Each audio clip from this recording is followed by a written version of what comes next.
Andy Austin here in Singapore to talk to you about pain and IEMT.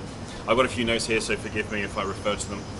The first thing I want to say about pain is it's possibly the most miscomprehended, is that the word? Non-comprehended, misunderstood, that's the word.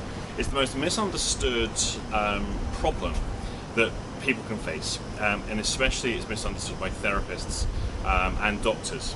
If you speak to any chronic pain or even acute pain patient who has a lot of pain to deal with, the story they will give you will be largely consistent, which is everyone doesn't really seem to understand this unless you talk to somebody else who's got a lot of pain. And I want to clear up some of these misconceptions, which largely isn't the therapist or the doctors or the general public's fault.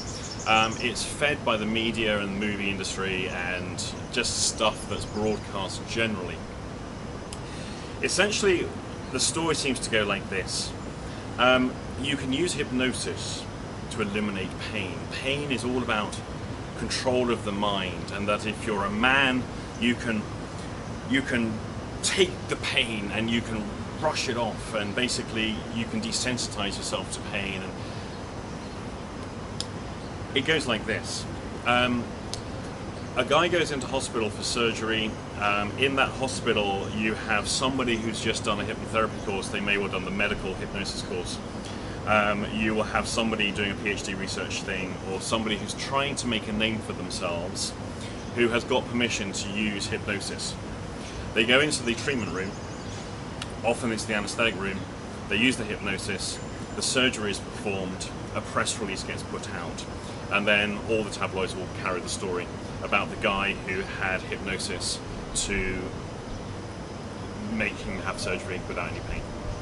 Now, the difficulty with this is, if you work in surgery, as I have done, if you work in places like neurosurgery, you see an entirely different story to what's being broadcast or published in papers. There was one from about 4 weeks ago, which was neurosurgery was performed on an awake patient using hypnosis only as anesthetic. He was wide awake but hypnotized, and the surgery was a complete success, and everyone was blown away. The doctors were amazed, the patient was amazed, the nurses were amazed, everyone is amazed. No, they weren't. They weren't. Neurosurgery is routinely done with fully awake patients, routinely. A lot of surgery is. Hip replacements, knee replacements are done routinely under local anesthetic. And there's the important detail, local anesthetic. Essentially, once you cut past the skin, where all the nerve receptors are, pain receptors, there's not a lot underneath there that's going to cause pain. Obviously we have deep pain receptors for bones and stuff like that, but if you do a localized anesthetic, you can still operate. The reason doctors like fully anesthetized and, most importantly, paralyzed patients, there's a number of agents they give these patients, the most important one being paralytic. It keeps the patient still. The last thing you want to be doing is attempting to operate on a patient's heart or a knee replacement while they're squirming around, screaming in the horror of what's happening to them, hearing the noises and smelling the smells and all the stuff that goes on. It's much better to have a patient that is deeply unconscious, because that way they cooperate with the surgery. Now, hypnosis is used a lot, except it's not called hypnosis, it's called the anaesthetist and the doctor or the surgeon talking calmly to the patient. You see, if I say to you this, I'm a doctor, okay, now please just lie down, I just want you to relax. Just let your arm go floppy, that's right. You might just feel a sharp scratch, that's right. Take a deep breath in, relax. That's not hypnosis, that's just a doctor talking in a way that's trying to keep the patient calm. But I do a hypnotherapy course, and I now say that I'm doing hypnosis, and I start to put a little bit of finesse in the communication. And as you lie there on the table, hearing the sounds that you can hear, noticing the things that you can see and the smells that you can smell, you can take a deep breath. And as you take that deep breath, you can begin to relax in 3, 2, let that breath out, 1, and relax a little bit deeper. Now, as I begin to lift your arm, you get how it works. It's talking. It's just that it makes a better news story when we call that talking hypnosis, hypnotherapy, hypnotic induction, hypnoanesthesia. The problem with this is it leads to a massive misconception, which is that hypnosis removes or blocks pain or makes the thing go numb in order for the operation to occur. It doesn't. The local anesthetic does that. There's a lot of things you can do to the body that are relatively painless, although they look horrific.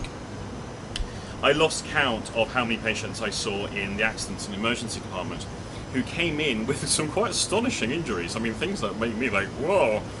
Came with some quite impressive injuries who didn't require any pain relief. Now people would say, well, it's the shock, it's the adrenaline. I don't think adrenaline is a very good anesthetic. People can dismiss it or write it up in all sorts of ways to explain the absence of pain, but some things just aren't as painful as they look. There's other things that are astonishingly painful. Stepping on a piece of Lego, getting a splinter in the right bit of your fingertip, pulling out a nail, massive amounts of pain receptors in these areas. Squeeze your elbow, the skin on your elbow, squeeze it as hard as you can, and notice how much it doesn't hurt. Get a pin and prick your elbow, notice how much it does hurt. Different pain receptors in different parts of the bodies operate differently, depending on what that function of the body is. Most hypnoanesthesia is about getting the patient to relax in order that they don't start freaking out. And if you get a good subject who's able to relax and doesn't start squirming around, then they're a good candidate for local anesthetic and hypnoanesthesia. The reality is, though, most patients don't need, for these kind of surgeries, they don't need the general anesthetic or the hypnoanesthesia because they're just given very strict, explicit, implicit, and calm commands on how to behave whilst they're being operated on. And amazingly, the majority of people are incredibly compliant when doctors operate on them. It's one of the observations I always had that struck me as most significant. Patients who are injured, despite the fear and the pain or whatever else they've got going on, are amazingly compliant when they're confronted with somebody who's in a medical uniform who speaks authoritatively and commands them to do X, Y, and Z. People are compliant very, very quickly. Even small children will tend to be. The reason I'm saying all this is because one of the problems this leads to with therapists working with pain is they tend to come at it in a position of, or from a position of, okay, your pain level is 10 out of 10, let's see if we can get it down to 2 out of 10. And they will then keep asking test questions for how strong is the pain now, or how much is the pain reduced if they're being more hypnotic about it. I don't think this is the best way to go. Anyone that's worked a lot with hypnotherapy will know how much patients will play along. They'll fake it effectively because you seem like a nice person, they don't want to let you down. We'll see the same thing happen with pain, is that people will go, well, yeah, I guess it is a bit different. Yeah, I guess it's not so severe now. Possibly might be. I don't think this is the best way to go. I think we have to look at how we manage a pain patient differently from the common perception that people have of these things. Now, one of the other things that can happen is the similarity between hypnotherapy and general surgery. They parallel each other in terms of the models that they operate. The surgical patient will see the doctor. The doctor has a look, does what he's going to do, works out his plan, has his script effectively, sends the patient to sleep. The patient is then asleep. The doctor, the surgeon, does the thing he's going to do, and when it's done, he wakes the patient up, sends the patient home with instructions. Just like hypnotherapy. Patient comes to see the hypnotherapist, who does the assessment, works out what they're going to do, renders the patient unconscious, gives all the suggestions, does their magic, and then wakes them up at the end of it. There's a lot of parallels in how hypnotherapy as a model emerged against the existing treatment models of the day. One of the things that's worth questioning is this actually how hypnotherapy should work? Is this the best way of working? Or is it just something that we've all taken on board to do, but actually it may not be the best way to go? So for example, we can elicit hypnotic phenomena quite easily without using trance induction, a formalized trance induction. And there's a number of people around doing very, very good jobs in teaching how to do this.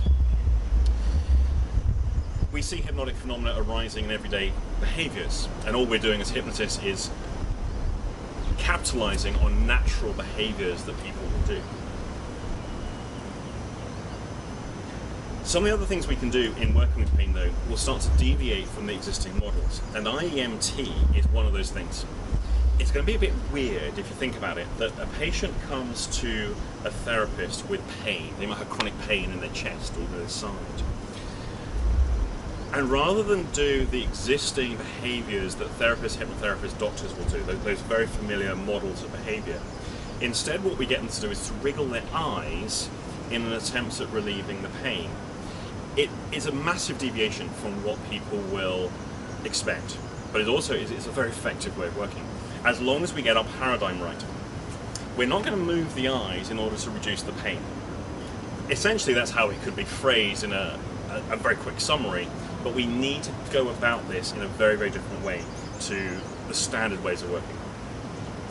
So I want to go through my little list here, my checklist of the kind of considerations to have when working with a pain patient or pain client. Most likely, you're going to be asked to see someone who has a chronic, long-standing pain, as opposed to a short-term, immediate, acute pain. Acute pain is what happens when you hit your thumb with the hammer, when you fall off your bicycle, when you trap your fingers in the door. It's that immediate, massive signal from the body that says something's wrong and you need to put it right quickly. It's a very different pain sensation. There are different nerve pathways, different parts of the brain that organize this information. It's very different to chronic pain. Acute pain is often regarded as sharp, high frequency type pain. Chronic pain is a low frequency, deep pain. And the metaphors people will use to describe their pain will be quite different between chronic and acute. Most likely, pain client will be a chronic pain client. Now, there's a lot of things we can presuppose about that pain client when they come to see us. Firstly, everything they've done so far hasn't worked. And that's a really, really important thing to consider. They may well arrive at your office or in your front room or your spare bedroom, wherever you're working from, with pretty low expectations of you, especially because you're going to be doing this eye wiggling, and their expectation set has already been conditioned to be low. Often they're at the point of going, well, I might as well try it, it's different to everything else I've done so far. So you must bear that in mind. You need to go and study pain as a subject. Go and get some books on anesthesia, get the nursing guidebooks to pain. There are some very, very good books written for nurses about pain and pain management. They will tell you a lot of stuff you don't need to know, but it's worth knowing so you can talk the language of pain management. It's useful to use the correct words. Now, pain, I'm not using the correct words here, I'm making this bit up, but pain generally can be organized into localized pain or systemic pain. Localized pain is, I've hurt my finger. Systemic pain is, I've got a headache and it affects my whole being. If I've hurt my finger, I can probably distract myself from that and get on with my daily functions. The further away from the brain, the easier it is to ignore. As we start moving towards the trunk of the body, getting closer to the head, the harder it becomes and the more likely it is to be systemic. So, I can have pain in my hip. A bit uncomfortable, a bit awkward, I can get through the day. Get pain in my back, or I have a chronic stomach pain, or a pleuritic pain in my chest. Now it starts getting more complicated. Toothache. Okay, it's acute pain, because it generally doesn't last that long because we get treatment, but over those days, it's very, very systemic. It's very hard to function when you have a profound toothache. Just as an aside here, check your pets. Our cat has been looking like it's been at death's door for a little while, and we thought it's old cat. Probably its days are numbered. Took it to the vet just to be checked out. Rotten tooth. Tooth's taken out, cat is back to normal. It's like it's been born again. It's amazing. If only I liked the cat. So we have localized pain and systemic pain.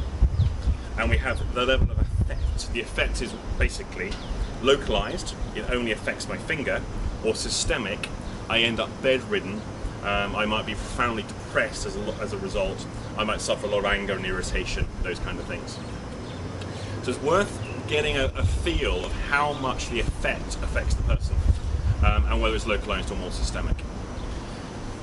Just asking those questions will start to demonstrate you know what you're talking about. Hopefully you will know what you're talking about. It's amazing to me how few medical practitioners, nursing practitioners that I've met, and therapists that I've met, they don't demonstrate their knowledge, or actually they don't have any knowledge. It's simple. Have you got any pain? Do you want your painkillers, love? They might even go around the ward on their ward round with their drug trolley going, all right, John, how much pain you got today then, mate? How much pain have you got? Loading in the presupposition. The worst, though, is the colloquialisms, it's the vernacular of, you haven't got any pain, have you, John? You haven't got any pain, have you, John?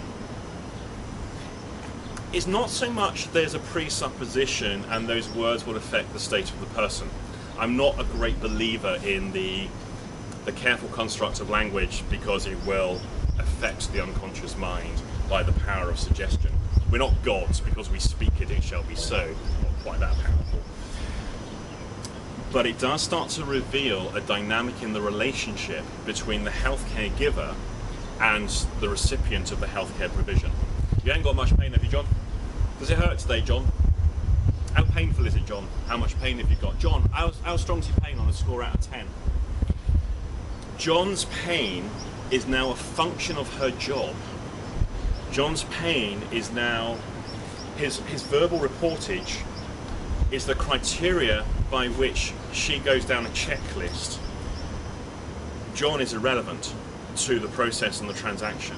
The quality of the relationship between him and the nurse or the doctor is now irrelevant because she's just doing her job. And quite frankly, John, how much pain you got, mate? Oh, it's quite a lot, it's pretty bad. I can't give you any painkillers, you've got to wait an hour. I have seen these conversations played out countless times. The patient will say, can I have a painkiller yet? You've got to wait another 10 minutes yet, it's still too early, another 10 minutes. Half an hour later, the nurse comes back with the pills. Now, he's been waiting an agonizing 10 minutes for his pain relief, and now he's got an extra 10, 20 minutes to wait on top of that. It's like being kept behind school for 5 minutes as a punishment. It's a very long 5 minutes. What does that do to the relationship between him and the care provider? What does it do to the care provider's relationship to him? She will never know, or he will never know. They don't know because they're never in that connected relationship in the first place. They're just doing a function. The problem is, most clinicians are doing exactly that. They don't give a lot away in terms of their own quality of interaction with the client. It's simply, you are there on your 10-minute, 5-minute, 4-minute appointment slot to be dealt with as quickly as possible to get out because there's another patient to come in. You see where this can go. You're in pain, you want people to listen to you and take you seriously, and people demonstrate through their behavior and their language that they're not listening, they're not paying attention. The other thing is that people are very quick to do is to put the patient's reporting of their pain into a box that the clinician understands, thus invalidating the experience of the patient. They're not actually hearing what the patient says. They're just listening for a criteria by which they can give their prescribed intervention, treatment, homeopathic remedy, tablet, medical pill, whatever it is. You've got to listen. Very, very important thing, you've got to listen. Now, we've got localized versus systemic.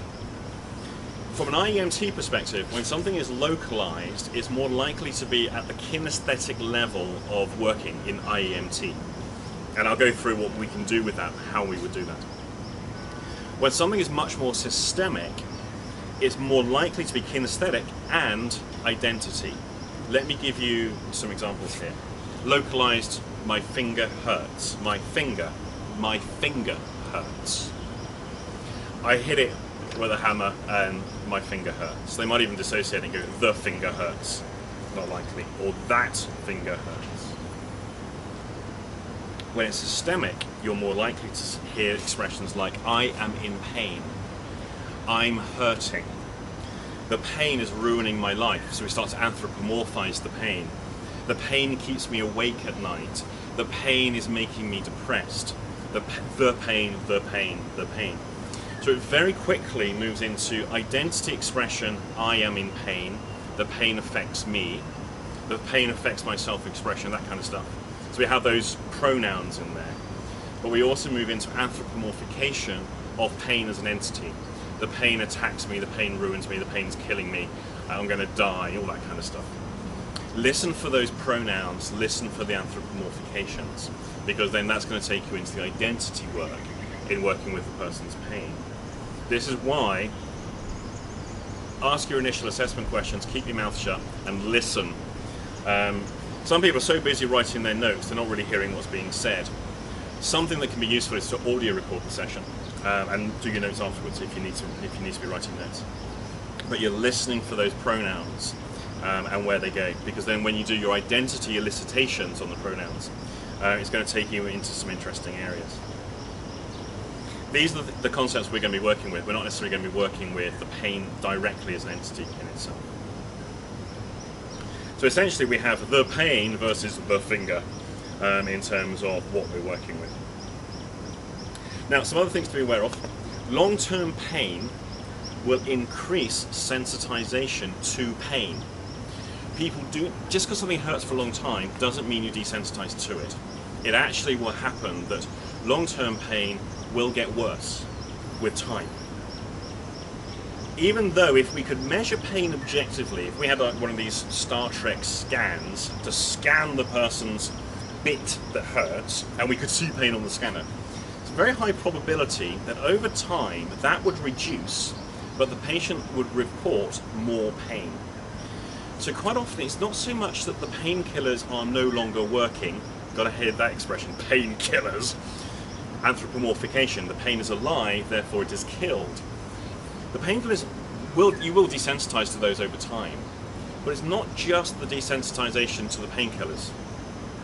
It's that we're sensitizing to the pain threshold. So the pain actually may be reducing even though we experience it more. It's a paradox with pain. And this is a concept that all clinicians must understand. In nursing, they have this expression, I forget who, some famous person said it somewhere, which is pain is whatever the patient says it is, when it is, and where it is. Whatever they say it is, when it is, and where it is.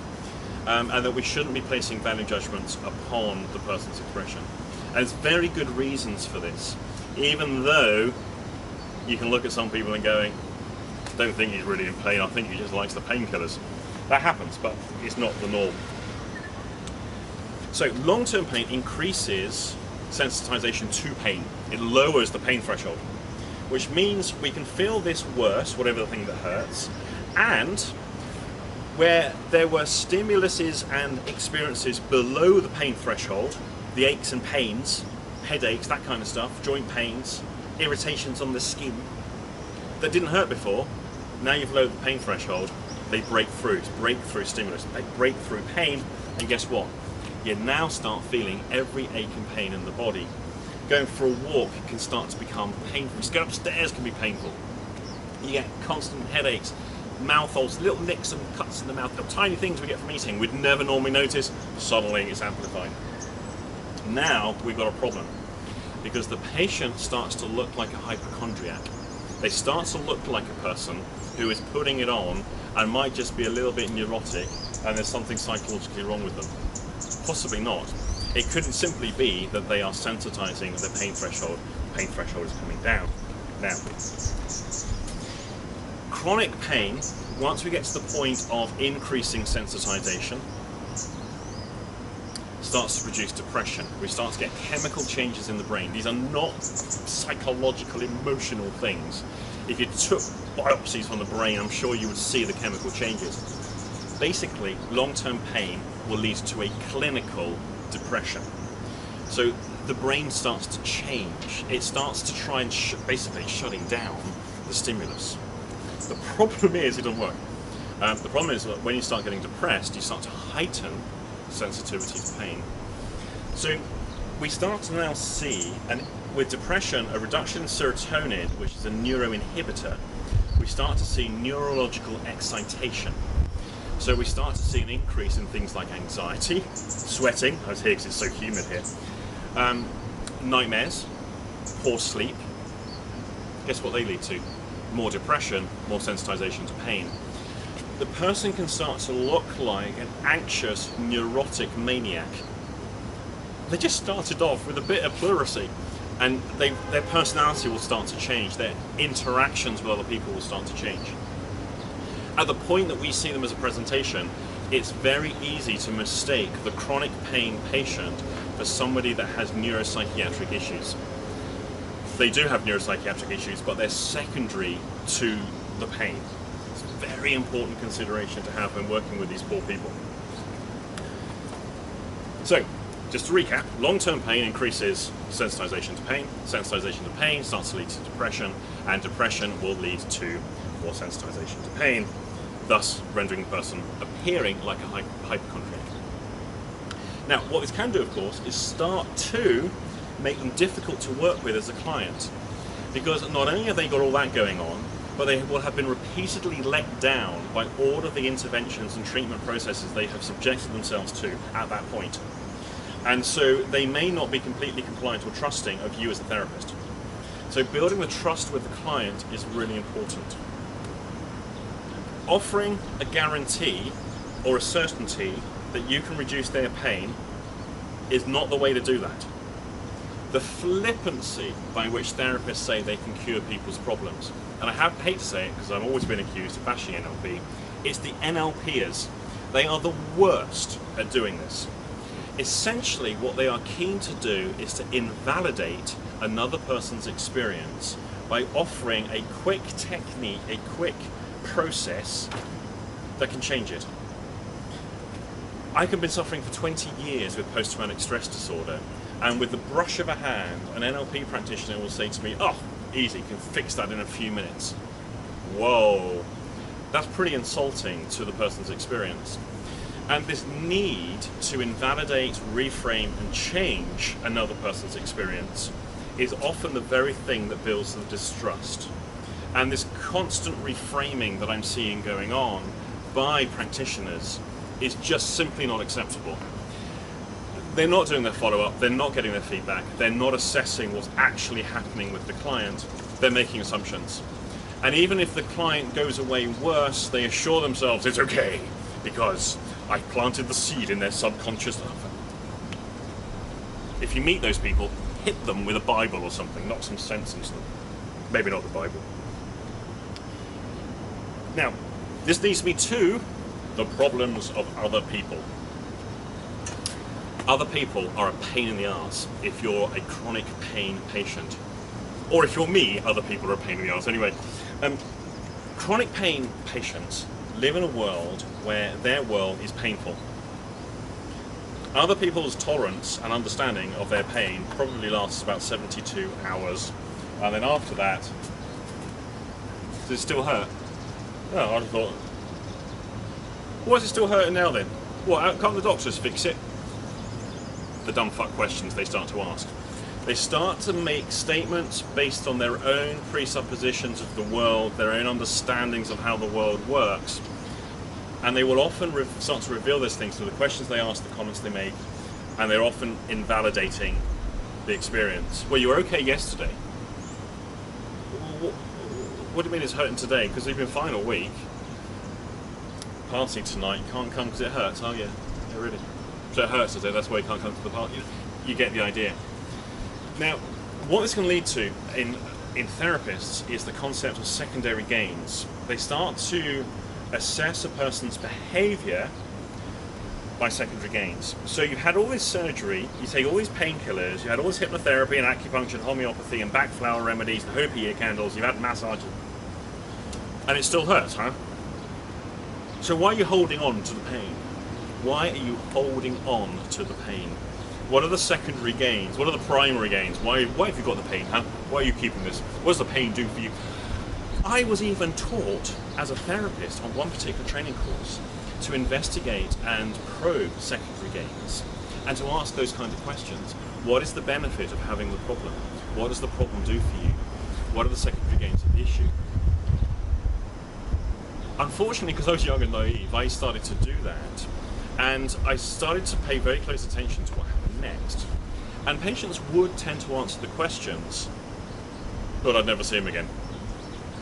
And I started to realise that actually, from a therapeutic point of view, investigating secondary gains is possibly one of the worst ways to try and get someone to change their behaviour or to change a symptom. A lot of secondary gains are not voluntary. They're not something a person is choosing to do, opting to do, or buying into. For example, if I'm profoundly depressed, I'm highly anxious, I can't sleep and all the rest of it, and I'm unable to do my job as a surgeon or as a paramedic or as an airline pilot, not going to work is not a secondary gain that I am choosing to have. It's a sensible thing that society chooses for me. It's very important. Not going to the party tonight, because I don't feel like it, may appear to be the secondary gain. Oh, I get out of going to the awful family do.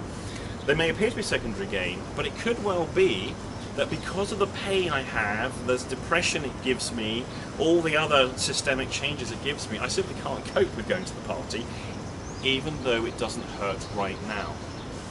So I may be free from pain in the moment, but the consequences of the pain are still present.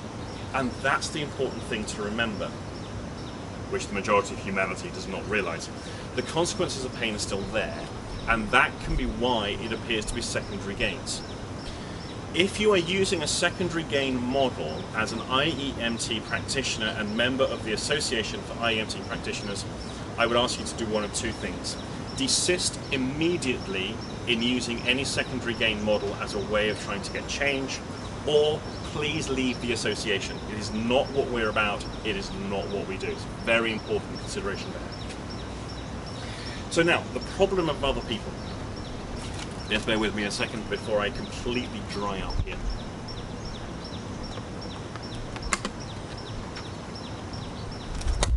Right, now other people are a problem because they can be difficult to deal with.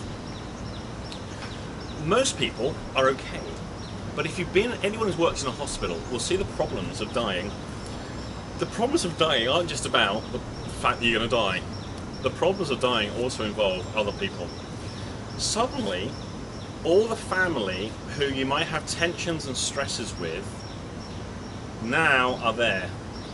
And now are talking and dealing with you in whatever way they have to do to be them, to deal with the fact that you're dying, which may not be very useful or helpful to you and make things work. Fractures in the relationship, pre-existing problems that are already there, all the elephants in the room. Suddenly we all pretend they're not there because we have to all be nice to John because John's not got long left. This can be a problem because now not only if I'm John do I have to deal with the fact that I'm dying, I now have to deal with the pretense that's in the room. I have to deal with the fact that I know I'm pretending, I know you're pretending, we're all pretending, and that's fine because as long as we all maintain the pretense. This is probably a bit condescending, but most people aren't bright enough to actually notice that, and they're just going along with it. But for an awful lot of people, they will notice that, and it becomes a problem to deal with. So it's the same when someone has pain, is that I now have to put on a bright face, I have to put on this happy smile. Oh, you're all right, how are you doing? Oh, lovely, nice to see you. How's the problem? Is it still a problem? Yes, it's still a problem. It's been a problem every single fucking day for the last 7 years, and you ask me every single weekend that I come over for dinner, and whenever we get to a family do, you always ask me about that fucking problem. You see how it works? So, what we start to have is the dynamic that exists between people coping with another person's problem the best way they can, where it doesn't matter how many times I explain this problem to you, you never assimilate that into your map of my identity, which is why you ask me about it every single time that you see me. Because you have, I'm talking to the generic you have this impression of who I am, who I am has now deviated massively from that, if it was ever that in the first place. And now you have to check if what you're talking to is this or not.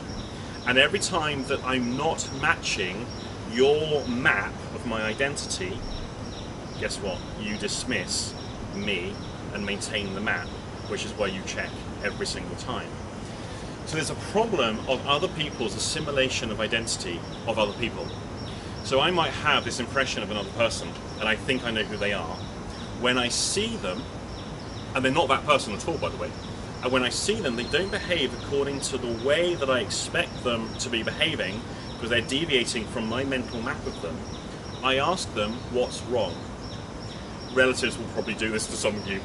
You get asked what's wrong where there's absolutely nothing wrong, and very quickly that exchange descends into a thing, which becomes all very tense, and no one really understands why everyone behaves like this. It's because you're behaving in a way that deviates from their mental map of your identity. And they're checking. But they never update the map, which is why they ask you every single time. Now, if you're surrounded by a culture where there's lots of people behaving in those ways to you and you're the chronic pain patient, you have a choice. You start to fake it, or you avoid them. And social withdrawal is one of the most common coping behaviors that people will have for living with chronic pain, because other people are just too difficult to deal with. Relatives can be... Here's the other thing about relatives. There may be pre-existing fractures and problems in our relationship with the family. They're all still there, they don't go away. I have to handle those areas of interaction and communication sensitively and carefully, as may well the other people, to varying degrees, only to find that now I have a problem in maintaining that pretense and coping, and my ability to maintain the bullshit breaks down. Now it's not because I'm in pain, it's because I've always been like that. And because I've always been like that, and I've got pain, and the pain is raising its ugly head in our dynamic of relationship around those sensitive areas that normally we tread around very carefully and pretend. Maybe I'm just using the pain and I'm manipulating other people. Maybe I'm now becoming that highly manipulative relation in everyone else's eyes, when they may well now be my caregivers. They may now be the people I'm dependent upon, pushing me around in my wheelchair, taking me to the hospital clinics, the appointments and the operations. And that manipulation now follows me everywhere I go, even though I'm not really being manipulative, I'm just trying to deal with their bullshit. But no one can see the bullshit, they only see the patient's behaviour. These are some of the considerations you want to get out there with your chronic pain patients. Because now you're talking their language and you're talking about their experience, the kind of shit that they will have to deal with. The reason I'll go into all those other people stuff is simply because you'll start to get a lot of identity reference points, a lot of elephants in the room, these concepts that have become anthropomorphized, they've been animated, they've been personified, as well as other people who are key players in my suffering. Even though I've withdrawn from them, I don't see them very much, I still got them going on inside my head. And here's the thing to consider. Just because we change the representation of them in my head, just because I might be free from the suffering they provide me in my imagination, doesn't mean their real world behavior is going to change, and that just because now I'm different, everyone will treat me differently. Sometimes it doesn't work like that. Sometimes it doesn't matter how enlightened you are, how amazing you are, how incredibly calm you are, there's still that guy who's going to be an asshole to you regardless, even though he doesn't know he's being an asshole. And often that asshole is actually the entire family, or all the neighbours, or somebody. We've got to be realistic. We can only work with that individual, and we can't then expect the real world to change on the outside. Ultimately, what we're dealing with here is the invalidation of the person's experience, which clinicians will often extend to the invalidation themselves. So just be aware of those things. I need more water before I dehydrate here. The thing about Singapore here is absolutely stunning. It's like one of those pleasure planets you see in Star Trek, but it's been raining and the sun's come out. It's like a sauna. It's quite extraordinary.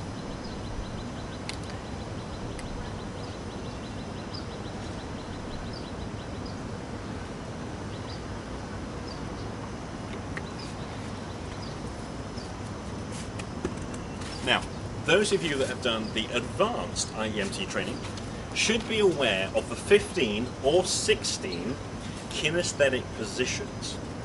If you don't know what they are, then you need to get along to one of the advanced training courses. Look on the association website for those things. I'm just going to go through 5 of them. Now, I'm going to go through these as a checklist. If any of you out there are going through these positions with clients as though it's a checklist, you're doing it wrong. I understand why you would do that. Practice it with a few people, but ultimately what you're listening for is these positions that are the way they report their experience. So you don't need to go down it for a checklist. You will know which position they're talking from by knowing what the checklist is. I'm just going to go through 5. What we're going to do is we're going to look at the first time that you ever noticed that you had pain. Basically I'm going to do this. How strong is the pain on a score out of 10? Supposing it's 10. And how familiar is this feeling that's 10 out of 10? Very familiar. And when is the first time that you can remember feeling this feeling that's 10 out of 10? Nearly every single time the person will go straight to it. They got it there immediately. It's nice vivid memory. So what we're going to do is we can just start off and do some eye movements around that memory of pain. We're not expecting their pain in the here and now to change. Okay? Don't try and come at it with that presupposition or that expectation set. You're loading the client now with an unfair presupposition, which they've been dealing with for too long from too many people. So that's really important. We're just exploring what does happen rather than trying to make something happen. So, how strong is the pain out of 10? How familiar? When's the first time you can remember? How vivid is this memory? Move the eyes. Recalibrate. What happens now when you think about the memory? The chances are it's further away, dissociated, etc. And what happens now when you think about the pain? What happens now when you think about the pain? You could ask, how strong is the pain now out of 10? But it's a presupposition about the pain coming down. So, what happens now when you think about the pain? Whatever answer they give me, I will then say, and on a score out of 10, how strong is this? Okay, so what happens when you think about pain, and on a score out of 10, how strong is this? And how familiar is this feeling? And when's the first time you can remember feeling this feeling that's so much out of 10? And how vivid is this memory? It may go to the same experience, a different portion of that first experience, or it may go to something entirely unrelated. It doesn't matter. And you can run through that a few times in terms of a loop that can take you around. Here are some of the different kinesthetic positions. There's how I felt at the time. So the first time I noticed the pain, how I felt actually at the time, which is not the same as how I remember feeling. One is going to be much more associated in terms of its representation, the other will be much more dissociated in its representation, more likely.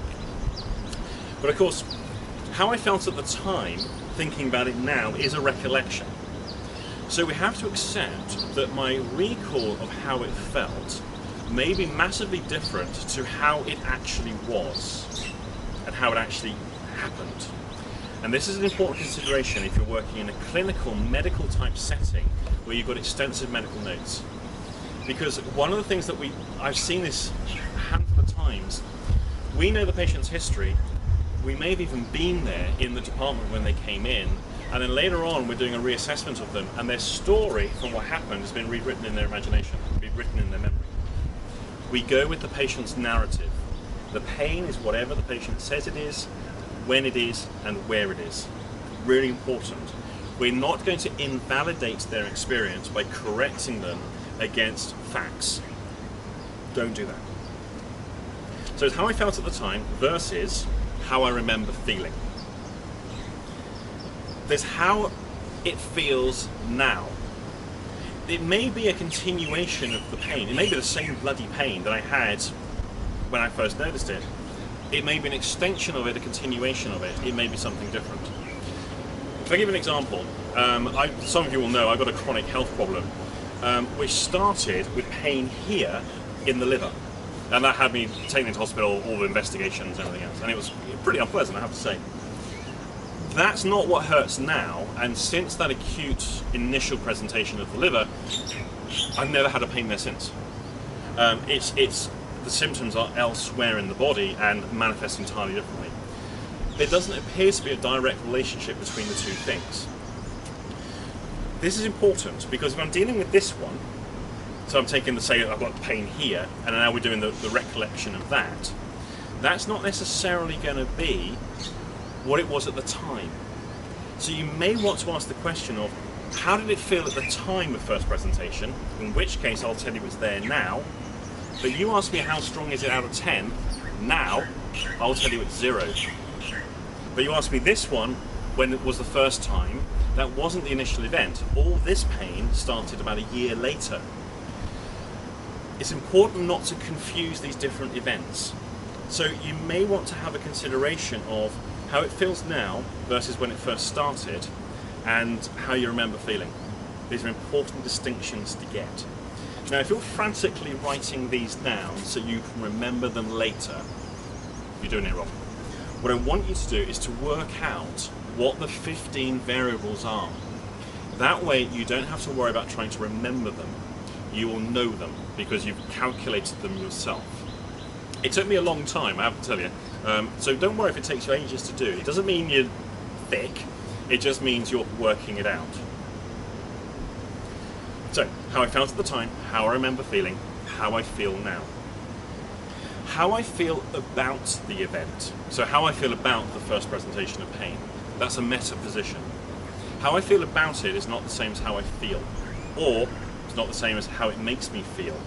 These are very, very different relationships that we have. And how the event makes me feel. So we've got cause and effect, how I feel now, meta position, I might be confusing myself here, how I remember feeling and how I felt at the time. If I got some of those wrong or in the wrong order, doesn't matter, you can work them out for yourself. So we can cycle through probably no more than, I would say, more than half a dozen, I wouldn't go more than that, of that kinesthetic pattern, looping it through, each time going, and what happens now when you think about that feeling, and feeling that pain, how strong is that, and run it through again. And then just see where that takes you. What I'm listening for the whole time, as when I first started talking here, is I'm looking for identity stuff as well, so we're looking for those pronouns.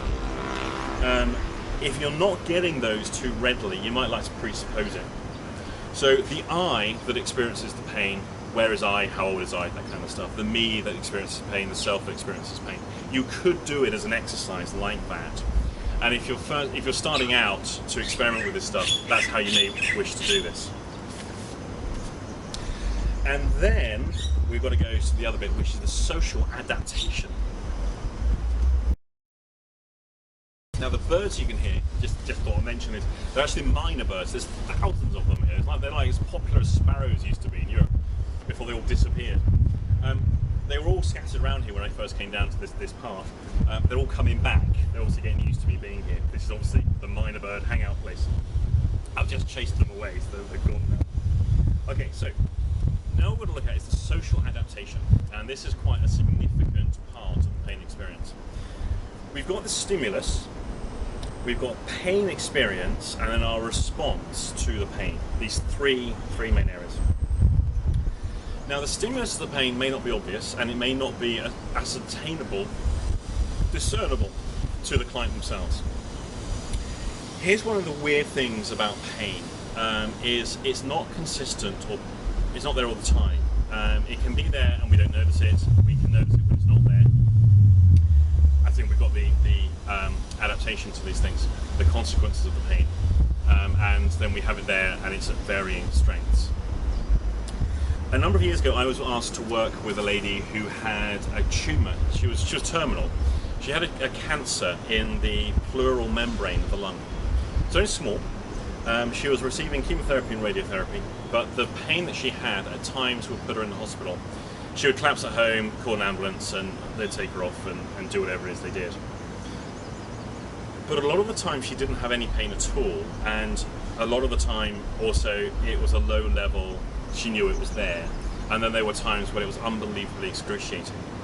And so they asked me, can I work with her to try and reduce the episodes of the excruciating pain. She was taking fentanyl patches.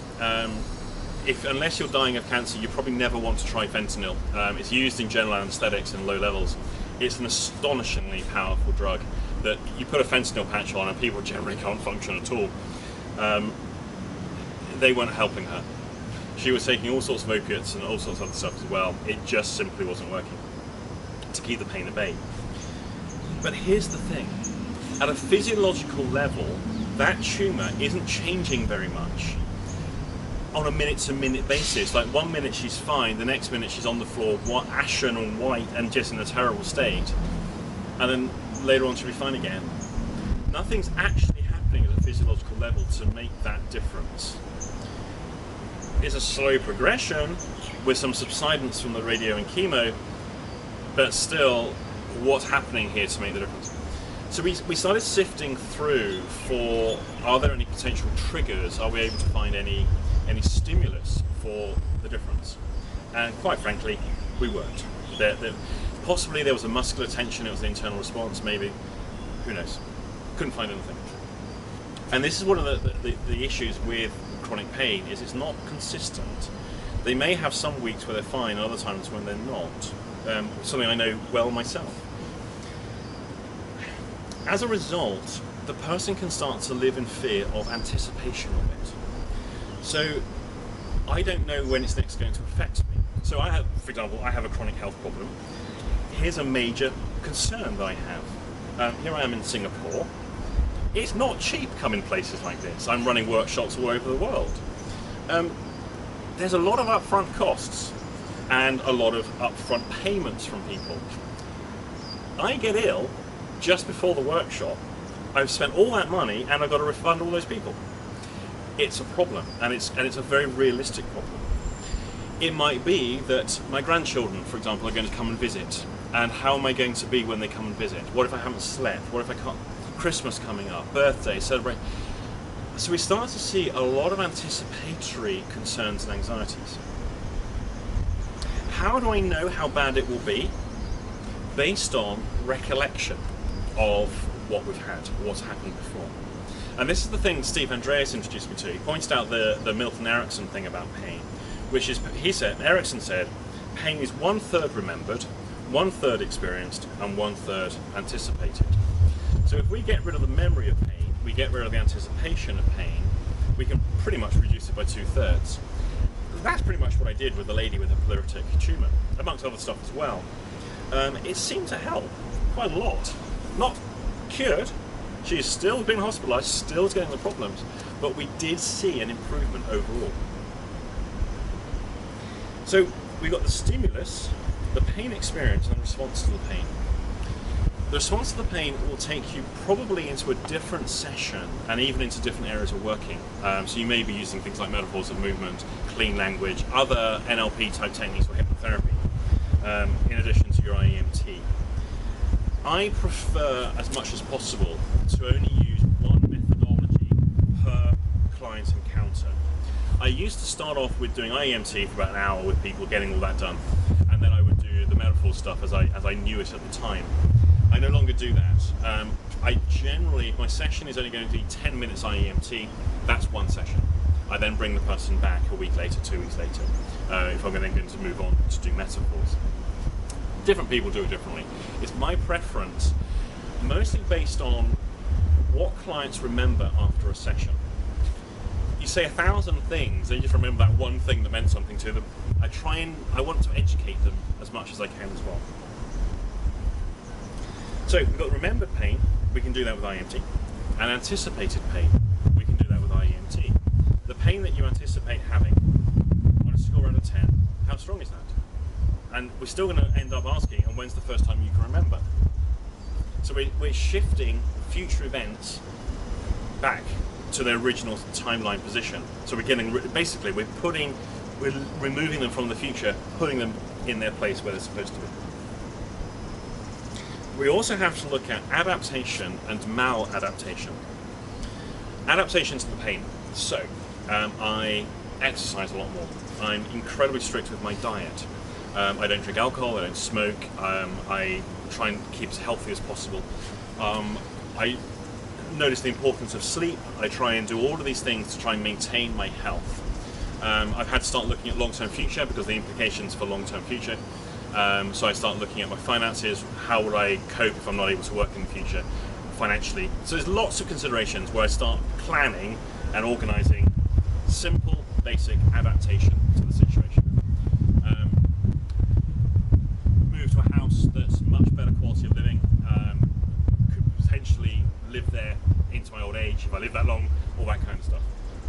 Adaptation responses. I start to avoid certain people. I don't answer the phone as much as I used to. There's certain friends who I have nothing to do with anymore. I simply binned my friends. So not all friends, some friends. Simply because their attitudes and their flippancy by which they would treat me is not acceptable to me. So I get rid of those people. Relatives could be the same. Could be my job, could get rid of my boss. Don't like my boss. So it could be that I start to do a good life evaluation. Make changes. Start looking after myself. Start avoiding more people. Never answer the phone, might as well get rid of it. Don't really like going to parties and going out, so stop going out now. Don't drink, don't smoke, so what's the point of going out? No one really understands me anyway, so I spend a lot of time on Facebook. Keeps people at a distance, I can still maintain social interaction. Look at a lot of porn, just a way of spending time. Well, a bit of alcohol won't hurt, will it? So yeah, it helps me relax, helps me sleep too, so I can start drinking a bit. What's one cigarette? It's not going to hurt. Now adaptation starts to become maladaptation, and we start going there. What's the point of shaving? One of the things we always used to use at the hospital was look at people's presentation of self. One of the first things people often do is stop shaving, stop washing, stop changing their clothes, because what's the point? So as self-care deteriorates, that gives a good insight into the person's adaptation responses. Existing relationships that could be repaired, because there's always frictions and fractions and things inside interpersonal relationships. They may now break down completely because I can't be bothered anymore. What's the point? Can't be bothered. I might get really fed up with everyone else walking on eggshells around me. I might now just start saying it like it is, because fuck it, why should I be restrained? Life doesn't treat me so well, so I'll just say it like it is. I don't care what people think. Now we're starting to get into these other social problems that can start to emerge. Not sleeping at night. Don't change the bed sheets anymore. I might just sit up all night watching TV, looking at my phone, playing on Facebook. I think I'm describing a lot of people's lives right now. I might have learned to distrust everybody. I might distrust doctors. I might distrust those miracle cures, those things in the weekend supplement magazines, those health magazines, the Chinese herbal remedies, the acupuncturists, the homeopathy. All of those therapists that told me they could fix me, guaranteed cure, because they've got the master trainer status, or they've had these celebrity clients, or they charge $1,000, $2,000. What is it with those people? Basically, what I've learned is that because I suffer, I'm there to be exploited for financial gain, personal gain, ego gain by other people. So now I can start to take on some pretty unpleasant kinesthetic reactions, which I project forward now, so they're now proactive rather than reactive emotions into the world. Doctors, they're either useless or they're like gods to me. Most of them are useless there. I liked one doctor, but he's retired now, that kind of stuff. And in my desperation, of course, I'll try anything. And I have tried everything, and I've spent thousands of pounds, hundreds of thousands of pounds sometimes. I've gone to this clinic, I've gone to that country, I've gone to this exotic place. A close friend of mine died recently of cancer, and I was amazed at how many people took his money. It was the cannabis oil people, the high pressure oxygen tent people, the proton therapy people, which actually was nothing to do with proton therapy as it's practiced medically. The acupuncturists, the homeopaths, the counsellors, the therapists. In his desperation, because he knew he was going to die anyway, he basically spent thousands and thousands and thousands. There was even appeals online for donations because all these people were taking his money. On social media, I still see therapists, NLP practitioners, and all sorts of people who should know better posting the latest cure, whether it's turmeric or coconut or it's David Avocado Wolf's latest nonsense, posting it because there's a great conspiracy and all these things are quite curable. And there's a big cover-up by doctors because they all work for the big conspiracy of Big Pharma. They never think for 1 second what they're actually saying and doing to people who actually have the disease, people who actually have the condition, who suffer on a daily basis. They have no idea what kind of world they're creating for people who actually suffer, who are getting treatment. Some people will believe in it, even though they're ill, they'll buy into those things and try and get the treatment, and other people will know it's bullshit, because it is.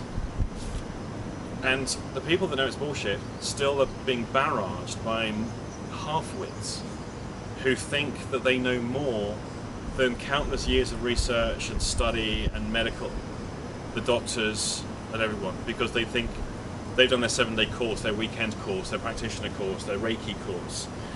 They've given themselves grand titles. They're always a Reiki Grand Master, Master, Trainer, Elite. They're always these grand titles. They always trained with these famous people that everyone outside of the industry has never heard of. They're obsessed by their own status, and apparently that weekend status and the Facebook photo with their celebrity trainer outranks 7 years medical training and postgraduate training and expertise and research and conference debates. Don't be one of those people, because this sows the distrust. All of those people that are promoting those things on social media are sowing a horrible seed inside people that need help. And how can they possibly differentiate between a David Avocado Wolf and the people that repeat his bullshit, and someone who's actually a clinician who's just so happens to be using very similar methodologies with overlaps to the areas that they exploited in the quackery? How do you differentiate between hard science and quackery when there's an area in between the two? So that desperation and distrust is something that we may want to explore as well with the client. I will raise these as conversation points. Don't ask list questions, I'll raise them as conversation points. The way I get a lot of information is by being opinionated about these kinds of things, much like I'm doing here, and provoking response, see what the client comes back with. And the other thing that we need to look at as well are the smart-ass rationalizations that so many people they've encountered. They may just be friends, they may be practitioners of some description. Well, it's all just placebo, isn't it? Well, pain's all in the mind. Yeah, but they've proven that you can do such and such with such and such technique. And the dismissals of human experience, the dismissals of human suffering, simply because someone read it somewhere on Facebook on a simple meme that has a picture and a couple of lines, and they've never read the article or the original research paper. But they know, because they've heard about it. And I think it's the gullibility of other people, because when they say these things, they're saying them in good faith, and they're trying to help, they're trying to be somebody. Some of them are just trying to be arseholes, to be honest. We've got to pay attention to these rationalizations that a lot of people give, because I'm not sure how useful they are. In fact, they're not useful. But I do know the effect it can have on people. So these are some of the other areas. So with these adaptations, the stimulus pain response, we're looking at response. The stimulus may well take the form of anthropomorphications, personifications. So we're looking at the identity protocol. So those people who say those things, those relatives, blah, blah, blah, blah, blah, where are they, how old are they, what's happening around them? And then do your figure of eights. The resentment that you feel towards therapists, that resentment towards doctors, on a score out of 10, how strong is that? How familiar? So then we could use that protocol, the kinesthetic protocol, and those manifest emotions that are responsive. When it comes to working with pain, just to quickly summarize here, there are two main things we're looking at. We're teaching the person to physically relax their muscles without teaching them to physically relax their muscles. What we know is that the majority of pain control, the people that do these amazing things, they stick hooks in themselves and stuff like that, often they're sticking the hooks where there's not much pain receptors. But often the people who are managing pain are able to keep the body relaxed. Because if I stab you with a sharp pin in a painful place, you will tense up in response.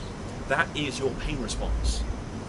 But if I teach you to relax and not have a physiological response when I stick you with the pin, it still hurts the same, but your response set is different. Now, we're not going to start doing that with our patients. I wouldn't recommend you even do it yourself. But by looking at these emotional reactions, the social problems that come with being a chronic pain patient, we're beginning to enable the person to relax as a being, to relax as an identity within their social environment. I don't know how effective it is as a technique to be teaching people physiological relaxation as a way of managing pain. Because the person will physically relax, anyone can learn to do that, and then they'll go, does it still hurt? And of course it still hurts. It still hurts a lot. In fact, it probably hurts exactly the same as it did before they relaxed. So they'll very quickly drop that as a technique. Here it's more sort of an identity relaxation. I'm relaxing into being the person that I am. So I can go through life with this pain, with this condition, but it's not affecting me in the way that it was before. The other thing we're doing is we're doing the Ericksonian thing of removing remembered pain and anticipated pain to reduce down our experience of pain. So really it just becomes in the here and now. In the here and now, I'm often distracted. Pain, of course, grabs our attention. That's its function. It's an attention-grabbing thing in the body. It says, look at me, feel me. When we've only got the here and now, and we distract into other stuff, whether we're playing a computer game, or looking on Facebook, or talking to a friend, or going shopping, it can be very easy to forget about the here and now, because we're going into other realms of experience. But if my historical realm of experience is marred by all that pain experience, my future reference is marred by all anticipated pain, where do I go? So by clearing those two areas, we now are giving the person the opportunities to be able to escape the here and now into retrospective or prospective time and be pain-free. That's ultimately where we're going. Don't tell your pain patient that's what you're doing, because the first thing they'll do is the pattern of chronicity, looking for evidence of the problem and ignoring the change. So we have to remember to work with those patterns of chronicity at the same time. If you have any questions, you know what to do.